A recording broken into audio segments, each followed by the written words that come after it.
তৈরি করা, খেলাফার পক্ষে জনসচেতনতা তৈরি করা। কয়টা হলো? 13। 14 হচ্ছে অমুসলিমদেরকে বোঝানো, অমুসলিম ভাই বোনদেরকেও এটা বোঝানো বা জানানো যে খিলাফার আন্ডারে তারাই সবচেয়ে বেশি সিকিউর থাকতে পারবে। কারণ একটা প্রশ্ন ওঠে খেলাফার কথা আসলে, যে খেলাফা হলে কি একটা মৌলবাদী রাষ্ট্র হয়ে যাবে কিনা, হিন্দুদের উপর অত্যাচার হবে কিনা, এই হবে কিনা, সেই হবে কিনা। এটা সম্পূর্ণ একটা মিথ্যা বানোয়াট বোগাস। উমর রাদিয়াল্লাহু আনহু খেলাফত কালে কোন অমুসলিমের উপরে যাররা পরিমাণ কোনো অত্যাচার হয়েছে?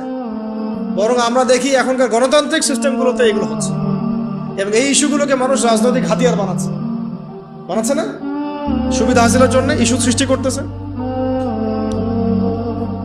বাংলাদেশে আল্লাহ না করুক, বাংলাদেশে যদি কেউ চক্রান্ত করে, আল্লাহ পাক এইসব চক্রান্ত থেকে আমাদেরকে হেফাজত করেন, দোয়া করি, যে এই হিন্দু ভাই বোনদেরকে যদি কিছু মানুষ আঘাত করা শুরু করে, তাহলে বাংলাদেশের প্রতি সবার আগে কে তেরে আসবে বলেন তো দেখি?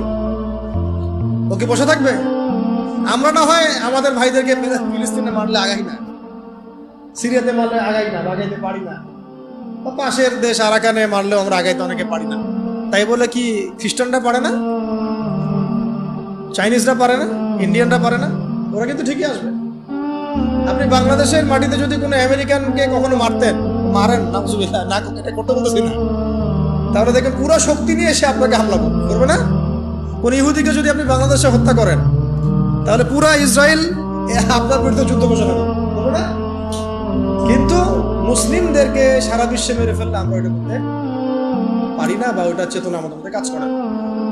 তো এইটা আমি পয়েন্টটা এখান থেকে বলতে চাইলাম, যে হিন্দু ভাই বোনদের উপর যদি কেউ অত্যাচার করে, তখন কিন্তু এটাকে একটা বড় গ্লোবাল ইস্যু বানায়, পার্শ্ববর্তী যে হিন্দু রাষ্ট্রগুলো আমাদের আশপাশে আছে সবাই এখানে হস্তক্ষেপ করার চেষ্টা করবে। তখন গৃহযুদ্ধ লাগাই দেওয়ার চেষ্টা করবে, ওই যে গুজরাটের মতো, হায়দ্রাবাদের মতো। আর গৃহযুদ্ধ যেখানেই লাগবে, সেখানেই যে রাষ্ট্র আসবে তার মতো আমেরিকা, যেখানেই দেখবে যে গৃহযুদ্ধের মতো কোনো পরিবেশ, ও আসে বলবে যে আমার এখানে শান্তি কায়েম করতে হবে, গণতন্ত্র কায়েম করতে হবে, তাই আসছি আর কি। তখন আরেক নতুন সিরিয়ার জন্ম হইতে পারে। এটা না হোক, আমরা তাই দোয়া করি, কিন্তু এটা একটা ইন্টারপ্রিটেশন যেটা হয়েছে বিশ্বে, এরকম ঘটনা কিন্তু ঘটেছে। এর আলোকে, অভিজ্ঞতার আলোকে কথাটা বললাম, যে অমুসলিম ভাই বোনদেরকে এটা নিশ্চিত করা, বোঝানো যে খিলাফা রাষ্ট্র কোনো মৌলবাদী কনসেপ্ট, মানে ওদের বক্তব্য যে এটার মধ্যে প্রত্যেক অমুসলিমের অধিকার শতভাগ নিশ্চিত থাকবে, বরং বর্তমান প্রচলিত পদ্ধতি চাইতে বেশি থাকবে। তারা তখন আমাদের জিম্মি, একজন জিম্মিকে হত্যা করলে সে জান্নাতের ভালো পাবে না, এমন হাদিস আছে। তারা আমাদের জিম্মেদারিতে থাকবে, তারা আমাদের জিম্মি মানে কি, তারা আমাদের জিম্মেদারির মধ্যে থাকবে, ওদের জান মাল হেফাজত আমাদের দায়িত্ব।